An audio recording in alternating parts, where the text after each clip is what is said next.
Good day there, people out there in internet land. This is Jailbird Earl, and we're going to talk about the lowlights and the highlights of the WWE this past week or this week in wrestling.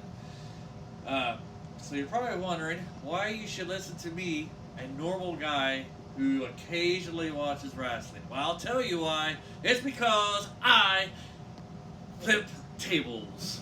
And there it goes. Alright, so we're going to start with the lowlights and end with the highlights so you guys can have, be fired up for the rest of your day. Saying, man, those are great highlights.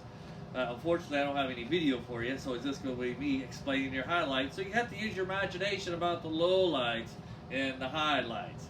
So let's get started with the lowlights. We're going to go with Monday Night Raw. And this was kind of hard to judge the whole show, Monday Night Raw, this week, because it was basically a celebration of the TV show. So it's kind of like watching your favorite sitcom and then showing all the highlights of the past years. And that's why it's kind of hard to talk about the lowlights and the highlights of this Raw. But let's go with the lowlights. Again, to start off, I did like the whole the Usos, and they introduced their dad Rikishi. It was nice to see Rikishi again, and the match they had with the Revival. My problem with the match is that you have the Revival and they are the champions, and they're wrestling the Usos, and you have the Revival lose. You're your champions. Why are they losing a match when the belts are not on the line?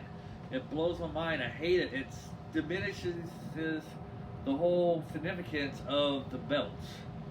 If you want to have good champions and you want us to respect the belts that they're holding, you don't have them lose a regular match.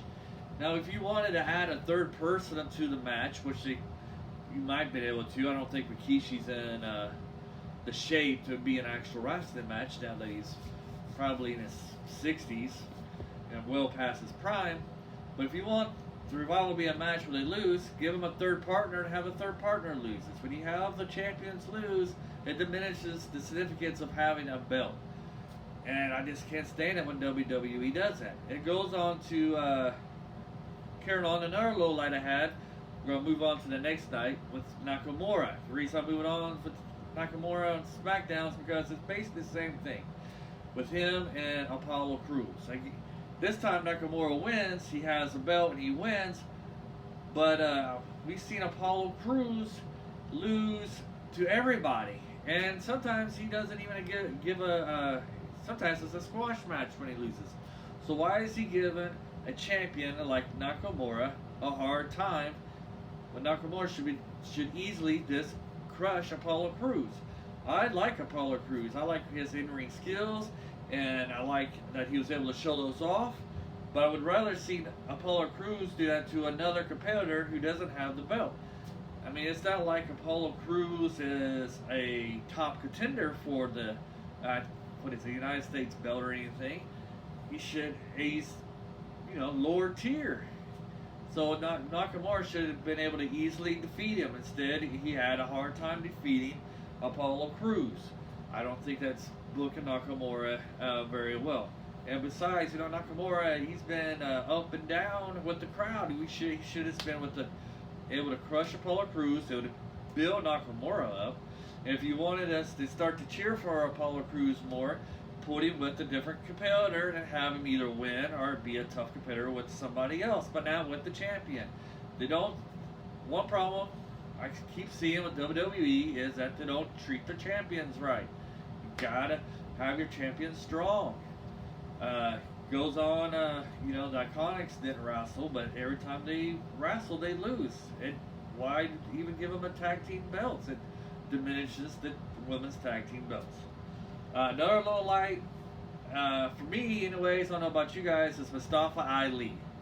I just don't understand where this character's going. He's just when he gets on camera, he's just always crying and complaining to me about his lost opportunity because he got injured or something, and how he's going to do better. It just feels like, I don't know, like he's a victim of bad circumstances. Are you trying to make this guy a heel? Are you trying to make him a face for somebody for us to cheer him? I don't get it. I mean, I don't get it at all. If he does wrestle, I'm not going to cheer him because his promos are all about his victimhood. I don't want to cheer for somebody who's complaining about how times were rough. So, I don't even know, his promos are so way, I don't can't even relate to the guy. So that's a low light. I don't think they're building his character up very well unless you're going to build him up to be some kind of villain. Then let's move on to another low light was the SmackDown finale. Man, I wish that WWE, when you have your villains, can we please have a strong heel? I'm getting tired of these weak, cowardly heels. You got Drew McIntyre, you build him up to be this real tough guy, and he gets beat up real easy all the time. You had 3 against 2. You had Shane McMahon, Elias, and Drew McIntyre, and they get beat up by Roman Reigns and I believe it was Kevin Owens, right? Just don't get it. Why? If it's 3 against 2, the villains should have been beat up the faces. So now you got all your heels as weaklings who can't even win one-on-one matches. It's not even fun to watch. When I was growing up in the 80s, it was really fun to watch when you had people like King Kong Bundy, Andre the Giant, because these guys were actually tough men. Like, they didn't lose one-on-one matches hardly. And if they had a 2-on-1, you knew they was going to kick some butt.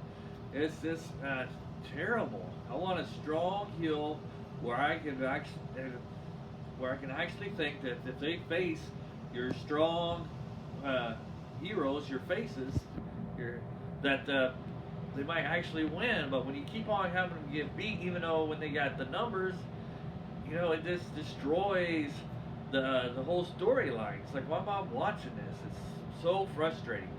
From another low light was seeing John Cena come out at the beginning of Raw. I'm so glad I didn't watch wrestling for 13 years. I cannot stand John Cena. Period. I don't know what it is about his character. I just do not like John Cena. But that's another low light that I should have mentioned at the beginning. And then another low light is I don't know what they're doing with the women's wrestling right now, but last week was not a good. If you were a fan of women's wrestling, it was not a good week for you. I watched this past week. I watched Raw, SmackDown, and NXT. I haven't really had a chance to watch NXT UK. I don't know if they had any women wrestling, but if you put the whole total time of the women's wrestling matches, which were 3, you had 1 on SmackDown and 2 on NXT, and I'm not going to count the 24/7 stuff on Raw. But if you count, they had 3 matches, and they were shorter than the shortest man's match. So 3 women's matches were shorter. I think the longest women's match might have been a minute and a half.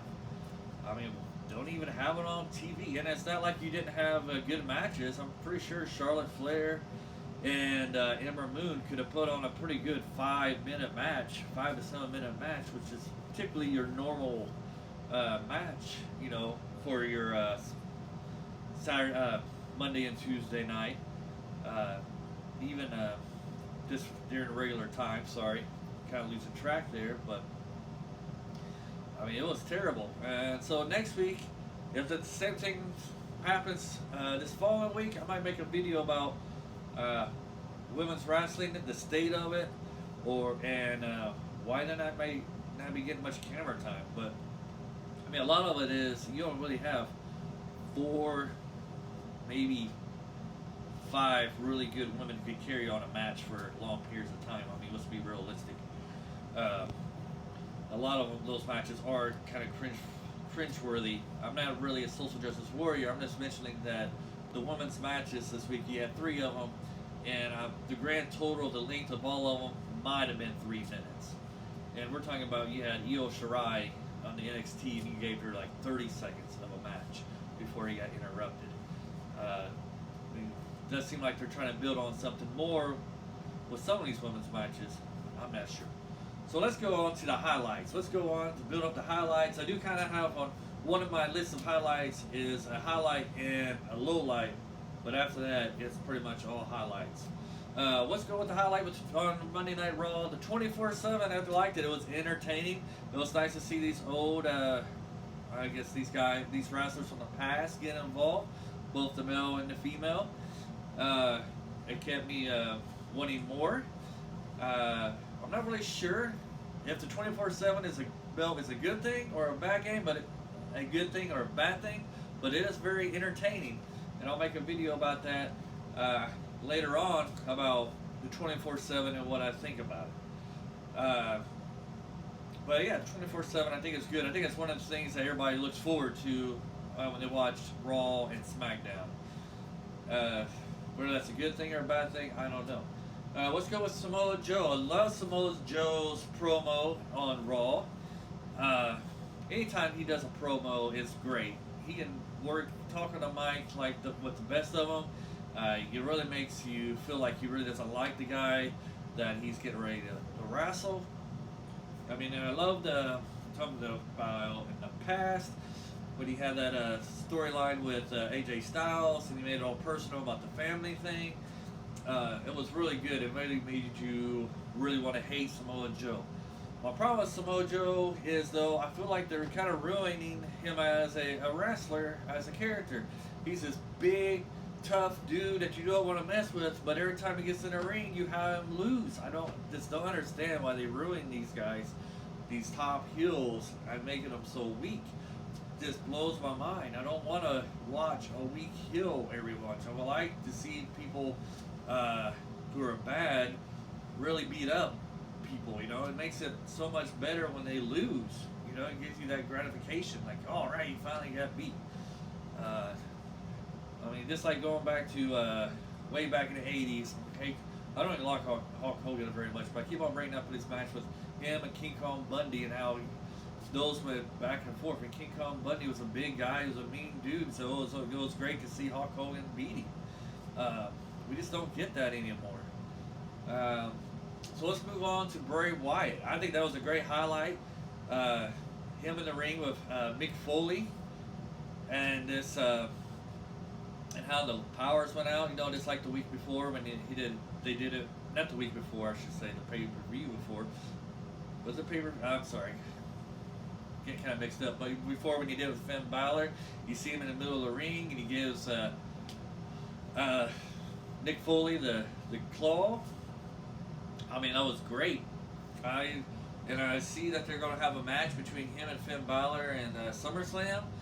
I'll talk about that when SummerSlam comes up. What I hope happens in that match, and I'm kind of interested in how that character works inside a regular match in the ring. I mean, it's great with the little TV show they got. Kind of reminds me of the Pee Wee Herman's Playhouse kind of thing. And then the whole darkness, of the character. But how's that going to work when he actually does a real match? That's what I'm interested in, and seeing is that really going to carry over into the in-ring action? Then we're going to go to, moving on from Bray Wyatt, we go on to Stone Cold Steve Austin's end of Monday Night Raw, and it really made me miss the 90s wrestling and those 80s and 90s wrestling on his promo in the ring, and how he was just able to carry on and interact with the crowd. You just don't see that very much anymore. Only a couple of wrestlers are able to do that nowadays. It's very I don't know. It's very frustrating to see how they give their promos nowadays. Everybody says it's because it's so scripted, but if that's the case, let these guys have a little bit more room. Just give us some bullet points to hit off of or something. But seeing Stone Cold give a promo like no other, it was probably the best promo I've heard in years, except for maybe Kevin Owens, the one he gave last week about Shane McMahon taking all the time. That's what they need, more people to have more better mic skills, and also ring and basically to build up their the heels better and their faces, quite honestly. Let's move on to we're going to skip a little bit ahead and come back. I'm not going to talk about NXT this week. It wasn't nothing really that much better.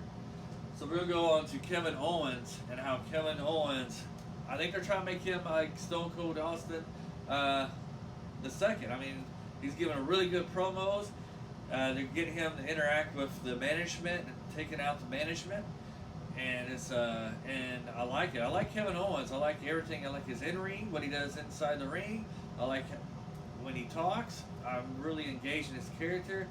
And if you're trying to, make him go against the people, that's really great.